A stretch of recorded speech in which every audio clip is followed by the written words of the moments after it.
Let's move on to Kenya now. The Institute for Security Studies says the government's response to terrorism has actually made the problem worse. The group says new research shows that many Muslim youths join terror groups because of the government's extreme methods of tackling terrorism after large or small attacks. The ISS states that Kenya's government's policies of collective punishment through mass arrests and racial profiling, as well as the assassination of religious leaders, is actually encouraging radicalization. Joining us in studio in Nairobi is Anneli Botha, a senior researcher at the ISS. Thank you very much for joining us, Anneli. Now, your study says that Kenyan authorities are fueling extremism. How so? What it means is, following interviews with 95 members of Al-Shabaab, that some of them, or 65% of those we've interviewed, specifically referred to the way government responded to them themselves, as first being Muslim in the question of racial and ethnic and religious profiling, and the final catalyst that many of them referred to in the case of, as I mentioned, 65%, was the way that government responded to exactly the security situation in especially Kenya. Now, is there a better way of dealing with terror groups like Al-Shabaab than what the government is doing? I mean, it's one thing for the report to say that authorities are fueling extremism, but what should they actually then be doing?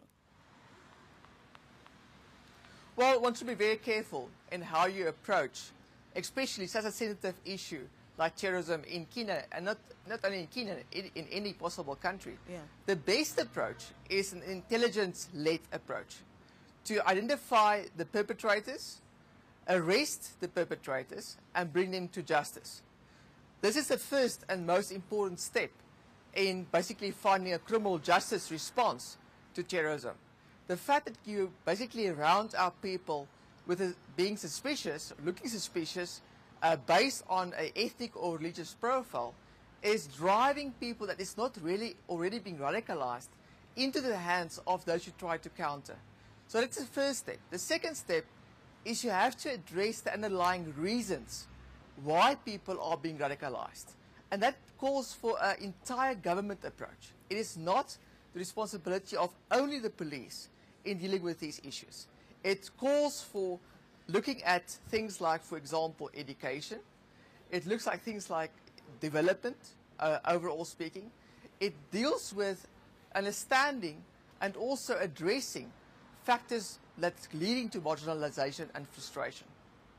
Now, I'm finding it difficult to reconcile the two, the fact that the rise in youths joining extremist groups, and then the point that the joining of youths to these extremist groups is because of how government is dealing with the groups, because government is heavy-handed. But how does the two link?